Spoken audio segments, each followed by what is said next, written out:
कम नहीं होंगी। एक रामगिरी को अगर सजा दिला दिया जाए और तारिक मसूद को मारने से गुस्ताखी कम नहीं होगी, और 10 सर उभरेंगे। जब तक आप किरदार की तलवार और जुल्फकार से जमाने को सुन्नत नहीं समझाएंगे, रसूल की अहमियत नहीं समझाएंगे जमाने को, ये सर ये जबान कम नहीं होने वाले। हम और आपको सुन्नत अजीम, सुन्नत रसूल की सीरत की जो सुन्नत है वो अपनाना है। हुसैन, बादशाह हुसैन, दीनस्त हुसैन, दीपनास्त हुसैन, सरदाद नदाद, दस्त दर दस्त यजीद, हक्का के बिना ला इला अस्त हुसैन। या लब्बैक या रसूल अल्लाह, लब्बैक या हुसैन, लब्बैक या मुर्शिद। तो साथियों, मेरे भाइयों, बहुत दिन बाद आज हम लोग फिर ऑन कैमरा आए, और ये बहुत दिन से बहुत ज़रूरत लग रही थी कि एक मेरे ख़ास टॉपिक पे मेरा जहन चल रहा था, क्योंकि मुआसरे में ऐसा मंज़र मैं देख रहा हूँ, तो उस वजह से मेरा जहन भी उस तरफ ज़्यादा जा रहा था, और रह रह के बात वही आ रही थी नज़र के सामने कि इस तरीके से कैसे चलेगा उम्मत मुस्लिमिया के साथ में रसूल के मानने वाले जो रिप्रेजेंट कर रहे दीन इस्लाम को, रसूल को और अहले बैत को, तो उनका जो किरदार ज़माने के सामने आ रहा है, तो ये बहुत चिंताजनक है, परेशानी जाहिर करने का विषय है जो हम लोग देख रहे ज़माने में। तो मैं आज का हमारा जो टॉपिक है, जो मैं जिस पे रोशनी डालूँगा और जो मेरे मौक़िफ़, मेरा ख़यालात है इस चीज़ के ऊपर, ये मैं आप लोगों के सामने रखूँगा और कोशिश करूँगा कि रसूल का दीन सीखने समझने में इजाफ़ा हो। और ये रसूल से मैं दुआ मांगता हूँ कि हमें सच्चा उनका जो दीन है, जो मौला अली अलैहिस्सलाम के ज़रिए ज़माने तक पहुँचाया गया, वो हमको मिले। तो ये हमारा मकसद है। हम लोग तालिब है इल्म अली, जो वारिस है इल्म रसूल के, तो उनका इल्म हमको चाहिए। जो हदीसों में आया है कि रसूल अल्लाह ने फरमाया, मैं इल्म का शहर हूँ और मौला अली अलैहिस्सलाम इल्म के दरवाज़ा है। जिसे भी मेरा इल्म चाहिए वो अली अलैहिस्सलाम के ज़रिए ही मुझ तक पहुँचे, तो ही उसे सच्चा पक्का वो दीन, वो ईमान, वो रसूल का इल्म मिलेगा जो रसूल देना चाहते थे ज़माने को। तो इसमें हम फ़कीरों तक, अहले बैत तक हमारी निस्बत जुड़ी और हमको ये मिला। उसी अहले बैत की चौकट से हमें जहन मिला। जब जहन मिला तो हमने इस चीज़ के ऊपर नज़र रखा। तो अब मैं आपके सामने ला रहा हूँ कि वो टॉपिक, वो मुद्दा क्या है जिस चीज़ के बारे में मैं बात कर रहा हूँ। ये है सुन्नत रसूल। जो ज़माना इस अल्फाज, इस जुमले के पीछे दिलो जान से लगा हुआ है कि सुन्नत रसूल, अगर दीन इस्लाम में कुछ काम अगर अमल में लाना है तो वो रसूल की ही सुन्नत पे लाना है और वही माना जाएगा। सुन्नत से हटकर अगर आप कोई काम करेंगे तो उसकी कोई अहमियत नहीं है। एक रसूल की सुन्नत और दूसरे आले रसूल की सुन्नत। तो हम सबको पता है कि इंडिया के महाराष्ट्र में कुछ दिन पहले एक गैर मुस्लिम संत महंत बाबा रामगिरी जी, उन्होंने कुछ इस्लामी रसूल की गुस्ताखी में बातें कही, और ये गुस्ताखी इस तरीके से लोगों तक पहुंची जैसे आग, और अलग अलग जगह से लोग इजहार रसूल की नामूस के ऊपर, रसूल की इज्जत के ऊपर अपनी इजहार नफरत पेश करे कि बाबा के ऊपर, कि इस तरीके से आप हमारे रसूल के आगे, रसूल की हुर्मत पे आप कैसे बात कर सकते हो, रसूल की गुस्ताखी करे तो कैसे कर सकते हो, उसको सज़ा मिलनी चाहिए। और हम सब जगह एक नारा बहुत फेमस हुआ कि जो गुस्ताखे रसूल है उसके लिए एक नारा बहुत फेमस है कि गुस्ताखे रसूल की एक ही सज़ा, सर तन से जुदा।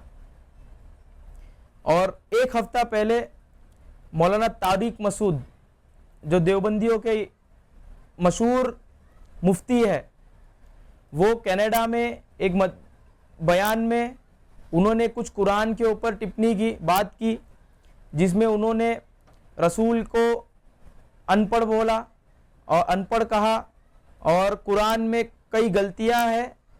क्योंकि गलतियां रह गई क्योंकि रसूल को पढ़ना लिखना नहीं आता था। तो इस तरीके से उन्होंने अपना मौकिफ रखा, लेकिन बाद में उन्होंने रुजू किया कि मैं ये गलत हिसाब से बोला, मुझे ये एक्सप्लेन करना चाहिए था वहीं पे। लेकिन इस जुमले को लेकर के तब बड़े मकतब फ़िक्र उनके ऊपर उंगली उठाए, उनके ऊपर ब्लास्फेमी का केस करे और उनको भी सर तन से जुदा करने की धमकियां रोज गई। तो हमने दो मसले देखे जो महीने डेढ़ महीने पहले हमारे स्टेट में, इंडिया महाराष्ट्र में और कनाडा कंट्री में पाकिस्तानी आलिम ने बोला, जो ज़माने को कई लोगों को गुस्ताखे रसूल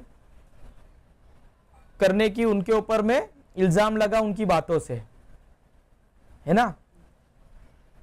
तो ज़माना एज ए उम्मत रसूल, एज ए आशिक रसूल, ज़माना उन लोगों को जो जानबूझ के रसूल के हुर्मत के ऊपर हमला कर रहे, उनकी बेहुरमती कर रहे, और वो लोग जो मुंह से निकाल दे रहे बाद में रुजू कर रहे, या इंटेंशनली कर रहे, या जो भी है गुस्ताखे रसूल, तो ज़माना उनको एक ही सज़ा देना चाहता है कि उनकी सज़ाए मौत हो, और उसको इबादत समझते।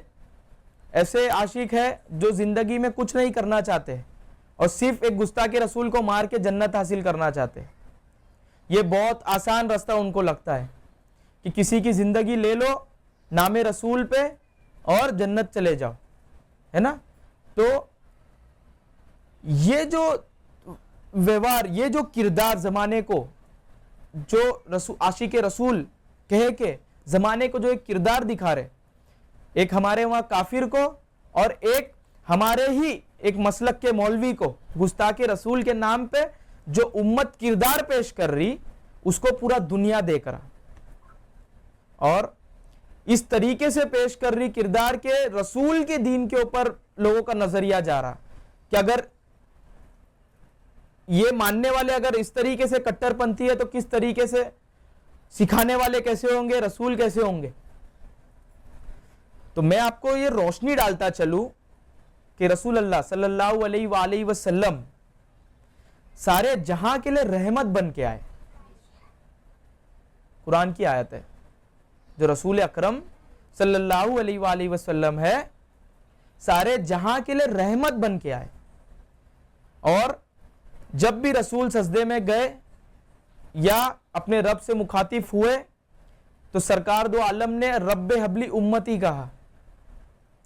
ये नहीं कहा कि मेरे मानने वालों के ऊपर ही अल्लाह रहम करना और जो मेरे खिलाफ जाए उनके ऊपर रहम मत करना।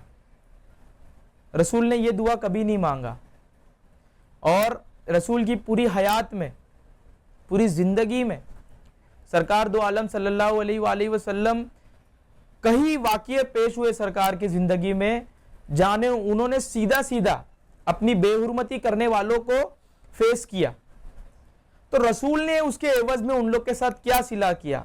जब रसूल के हाथ में पावर नहीं था, उस दौर का भी वाकया मैं लूंगा, और जब रसूल के हाथ में पावर आया फतेह मक्का के बाद, उस दौर का भी वाकया मैं लूंगा। तो ये वाकयों से, क्योंकि हर चीज में सुन्नत लेते और अपनी सूरत को लोग रसूल की सूरत में ढालने को सुन्नत अजीम समझ बैठे। लेकिन मैं आपको आपकी नजरियों में, आपके नजर में ये अहमियत दिलाना चाहता हूं कि सूरत से ज्यादा अहमियत सीरत रखती। तो पहले एक कलमा गो को, एक मुसलमान को अपनी सीरत में सीरत मोहम्मदी उतारनी पड़ेगी। वो सीरत जो सुन्नत है रसूल की, वो सुन्नत अजीम और अहम है। पहले आदमी दिल से, सीरत से रसूल की सुन्नत पे रम जाए, उतर जाए, उसके बाद सूरत रसूल के जैसी इख्तियार करे, तब हम जमाने को रसूल अल्लाह का दीन हम तबलीग कर पाएंगे। किन में? काफिरों में। किन में? जो रसूल को नहीं जानते उनमें, जो दीन रसूल को नहीं जानते उनमें। इस तरीके से अगर हम लोग अपना पेशी करेंगे किरदार का, तो जमाना पहले ही हमसे दूर हो जाएगा कि ये आपस में इस तरीके से है, इनमें रहम ही नहीं है, इनमें वो ही नहीं है। तो पहला जमाने को आगाज किया, तबलीग को आगाज किया।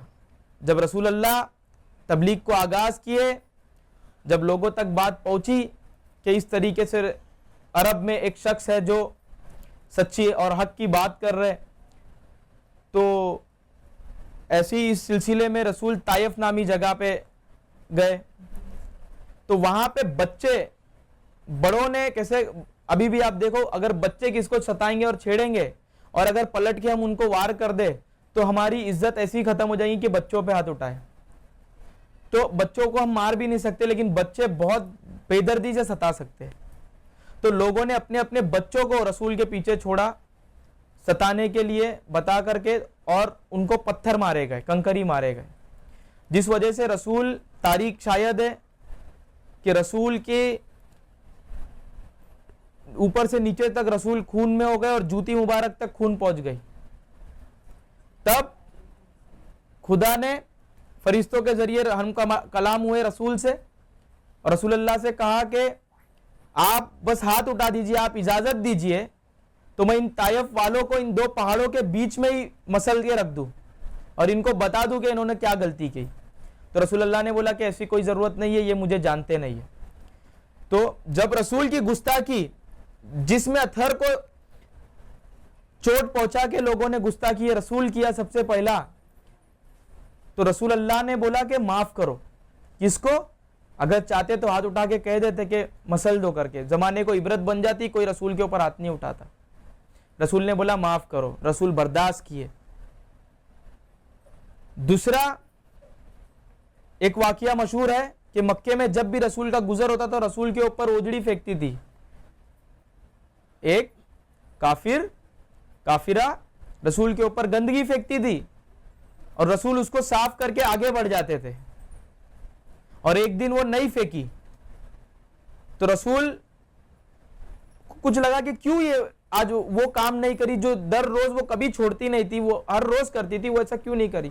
तो रसूल उसके अयादत में पूछने चले गए, तो लोगों से पता चला बीमार है। तो रसूल उसके घर चढ़ के गए और उसके किरदार के वजह से उसके घर में कोई नहीं था और उसको प्यास लगी थी। रसूल से तलब करी कि मुझे पानी चाहिए, तो रसूल ने उसके मटके से पानी लिया, उनके पास रखा, खजूरें रखी और उनको पूछा कि कैसी तबीयत है, क्या है।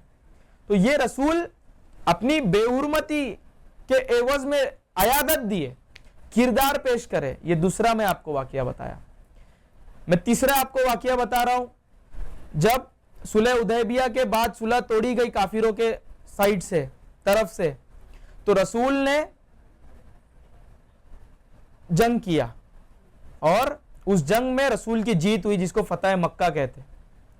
और काफिरों के जरिए इतना मुसलमानों को सताया गया, रसूल को सताया गया, तो किसी के बाप को उन्होंने मारा था जंग में, औद में। चचा हमजा को रसूल के मारा गया था इन्हीं काफिरों से। बहुत सारे मुसलमान के नामचीन अम्मारे यासिर की मां को इन्होंने ही मारा था, जनाब सुमैया रजी अल्लाह अन्हा को इन्होंने ही मारा, शहीद किया था। और तमाम बड़े बड़े असहाब रसूल को फतह मक्का से पहले काफिरों ने शहीद किया। और जब फतह मक्का हुई और जब रसूल ने इनको बंदी बना लिए, रसूल के साहब ने, तब लोगों ने अपना बोला कि ये मेरे बाप को मारा था, ये मुझे बहुत सताया था, ये मुझे बहुत सताया था। तो रसूल के पास लोग आके कहने लगे आज बदले का दिन है, आज हमको इजाजत दीजिए। तो रसूल ने बोला आज बदले का दिन नहीं, आज माफ करने का दिन है। तो जो 40 साल के बाद इतना सताया कि रसूल को हिजरत करना पड़ा, काबे से अपने घर पैदाइशी जगह छोड़ के हिजरत करनी पड़ी। और उसके एवज में, उस बेहुरमती के एवज में, उस गुस्ताखी के एवज में उन काफिरों को रसूल ने क्या किया? माफ किया, दरगुजर किया। एक वक्त में ऐसा बताया कि जब रसूल के हाथ में पावर नहीं था तब भी माफ किए, और एक वक्त ऐसा आया जब रसूल के हाथ में पावर थी तब भी रसूल अल्लाह माफ किए। अभी फिर बताऊं कि यशरफ मदीने में रसूल कायम हुए, अपना मकाम बनाए, मस्जिद नबवी कायम हुई, और एक काफिर शायर था जो रसूल के ऊपर गुस्ताखियाना अशआर लिखता था। तो मक्के में वो बहुत चाव से पढ़ता था, तो लोग उसको बहुत दाद देते थे। और वो जब कहीं जाने लगा तो मदीने से गुजर होता हुआ तो साहबाओं ने उनको पहचानते थे ना, जो कुरैशी साहबा थे, वो पहचानते थे कि ये शख्स रसूल के बारे में गुस्तकाना अशार लिखता है। तो इसको पकड़ के रसूल के पास लेके आए कि रसूलल्लाह, ये शख्स फला फला काबे से, कुरैश से है, और ये आपके बारे में गुस्तकाना अशार पढ़ते और इस तरीके से मशहूर है। और जब हम काबे में थे, हम जब मक्के में थे, तब भी हमको बर्दाश्त नहीं होता था। हम चाहते तो हम मार सकते थे, लेकिन हमारा उतना वो कुव्वत नहीं थी उस दौर में, उस वक्त में। तो उस दौर में तो हम कुछ नहीं कर पाए, लेकिन आज ये पकड़ में आ गया, आज हम हाथ पैर बांध के आपके आगे लेके आए, आप बताओ क्या करना है। तो रसूल अकरम सल्लल्लाहु अलैहि वसल्लम ने बोला कि इसकी जबान काट दो। क्या करो? इसकी जबान काट दो। तो फला शख्स उठे और अपनी तलवार निकाले, बोले कि उठ, अब तेरी जबान कटेंगी। खुश हो गए। तो रसूल अल्लाह ने बोले बैठो बैठो। मौला अली अलैहिस्सलाम आए, तो मौला अली को बुलाए कि अली यहाँ आओ, ये शख्स है, ये गुस्ताखाना अशार लिखता है, और मैं आपको हुक्म देता हूँ कि इसकी ज़बान काट दिया जाए। तो मौला अली इसको उठाए, हाथ खोले और लेके गए, दूर सहरा में लेके गए, अपना घोड़ा इसको दिए, कुछ अशरफियाँ इसके हाथ में रखी, कुछ पानी के मश्क लगाए, खजूर दिए और बोले कि भाग जा। क्या बोले? भाग जा। और जुल्फ़िकार निकाले, अपने ही असहाब के सामने रख दिए कि मैं इनको देख लूँगा और तू भाग जा। और वो घोड़े पे सवार हुआ, और मौला अली की जुल्फ़िकार के सामने कौन आता? कोई नहीं आ सकता था उस दौर में। शेर खुदा जुल्फ़िकार अगर हाथ में हो, नंगी तलवार हो, तो मौला अली के सामने कौन आएगा? इन्होंने देखा है रन में लड़ते हुए। तो वो शख्स दौड़ ले लिया, घोड़ा लिया और दौड़ पड़ा, भाग गया, ओझल हो गया। लोग दौड़े रसूल के पास आए कि सरकार आपने ज़बान काटने का हुक्म दिया था। अली तो उसको भगा दिए, घोड़ा भी दे दिए, पानी भी दे दिए, खजूर भी दे दिए, अशरफियाँ भी दे दिए और दौड़ा दिए, उसको भगा दिए। तो रसूल बोले अच्छा ऐसा किए, ठीक है। तो फिर वो रात गई। अगले दिन फजर में, रात में एक शख्स आया जो मस्जिद नबी के पास घोड़ा बांधा, और जब लोगों ने देखा तो वही शख्स था जो रात में अगले दिन भगा दिए थे मौला अली अलैहिस्सलाम। वो आया मदीने में कपकपाते हुए, डरते हुए, बोले या रसूल अल्लाह, मेरे से गलती हो गई, मैंने नहीं समझा था कि आप वो शख्सियत जिसके बारे में मैं लिख रहा था, और मुझे तो लोगों ने बताया था कि आप जादूगर हैं, आप ये है, आप वो है, तो मैं उस गुमान में था, मेरे को पता ही नहीं था कि आप जैसी शख्सियत के बारे में मैं गलत लिख रहा था, तो मुझे माफ़ कर देंगे ना, मुझे कलमा पढ़ना है। तो रसूल के आगे वो कलमा पढ़ा। उसके बाद बोला आपकी अगर इजाज़त हो तो मैं रास्ते में आते समय नात लिख के आया हूँ, आपकी इजाज़त हो तो मैं नात पढ़ूँ। तो रसूलुल्लाह ने इजाज़त दी और उसने नात पढ़ा, साहब ने सुना। तब उन लोगों को रसूल ने खड़ाया, फला इब्ने फला खड़े हो, फला इब्ने फला खड़े हो, जो कल मुझसे पूछ रहे थे कि अली तो भगा दिए और अली को बुलाओ। तो मौला अली सल्लम जैसे आए तो अली को पूछे कि मैंने आपको बोला ज़बान काटने, तो आप समझ गए थे? तब उन लोगों को बोला कि देखो मैंने बोला था ज़बान काटने, जो गुस्ताखी में चल रही थी उसको काटो और नात में लगाओ। तो रसूल ये हमको किरदार उम्मत को दिखाना चाह रहे थे मौला अली अलैहि सलाम के जरिए कि इस तरीके से आप ज़बान काटेंगे, इस तरीके से आप सर तन से जुदा करेंगे अगर कोई गुस्ताखी करेगा। तो आदमी नहीं मारना है, उसके अंदर की वो नफ्स अम्मारा खत्म करना है जो रसूल के मुखालिफ में बात कर रही है, उस जबान को काटना है जो रसूल के खिलाफ चल रही है। वो कैसे कटेंगी? मौला अली अलैहिस्सलाम के किरदार पे अगर चलेंगे तो कटेंगी, रसूल के किरदार पे चल के अगर जमाने को दिखाएंगे तो कटेंगी, दरगुजर से, पर्दादारी से कटेंगी। रसूल के कांधे पे काली कमली होती थी, मशहूर है ना, वो काली कमली रसूल इसलिए रखते थे कि जमाने की पर्दापोशी करे को।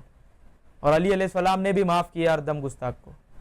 इतना तमाशा हो गया रसूल के जाने के बाद, सिर्फ जब से जमल सिफिन सारी हो गई, कभी मौला अली अलैहिस्सलाम ने हाथ नहीं उठाया, अपने कातिल को भी शरबत पिलाया, बोला कि बेदर्दी से नहीं मारना।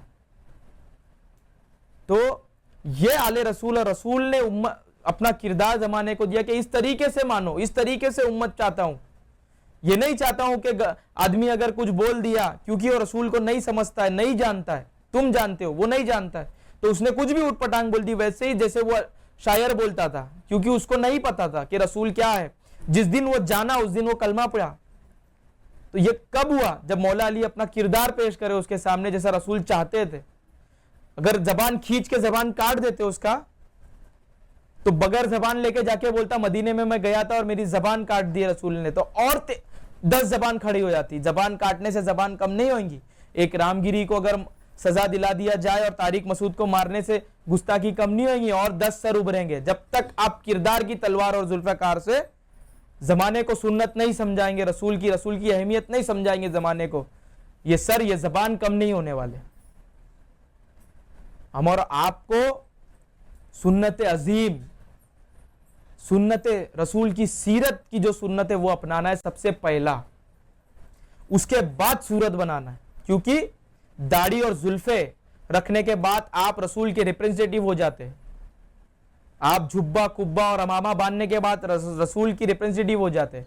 अगर आपसे जमाने में और बाजार में कोई भी गलती हो गई, वो रसूल के ऊपर उंगली उठेंगी। तो जब तक आप, मैं उम्मत को और अपने वारसियों को यह कहता हूं कि अपनी सीरत में रसूल की सीरत लाओ, सबसे अहम, सबसे अफजल। दाढ़ी नहीं रखो जब तक आप मुकम्मल सीरत रसूल पे रम नहीं जाते, ढल नहीं जाते। जब ये आप अंदर से मोहम्मदी हो जाओ, फिर ऊपर अपना लिबास को मोहम्मदी बनाना। अगर आप पहले लिबास और सूरत को मोहम्मदी कर लोगे और अंदर से आप यजीदी हो, तो आप जगह जगह पे पकड़े जाओगे, जगह जगह पे रसूल का नाम खराब होगा। आज ऐरा गहरा नट्टू खैरा, छोटा मोटा बड़ा, कोई भी रसूल के ऊपर उंगली उठा रहा, सिर्फ इसी हरकत की वजह से कि रसूल की सूरत को लोगों ने लिया, रसूल की सीरत को उम्मत ने नहीं अपनाया। तो सुन्नत अजीम, सुन्नत अहम रसूल की सीरत है। तो मैं आप लोगों से यही गुजारिश करता हूं कि दरगुजर करना सीखो, माफ करना सीखो। आप माफ करना सीखो, जो रसूल ने किया और रसूल ने कहा करने के लिए पर्दा पोशी करो।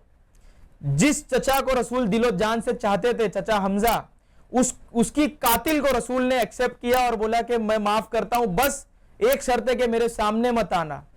जब रसूल अपने खास के कातिल को माफ कर सकते, दरगुजर कर सकते, तो आप और हम उम्मती हो के रसूल को क्यों नहीं फॉलो कर सकते? मेरा सवाल है उन सभी लोगों से जो गुस्ताखे रसूल की एक ही सजा, सर तन से जुदा कहने वालों लोग से मेरा यह सवाल है कि हम लोग दरगुजर क्यों नहीं कर सकते?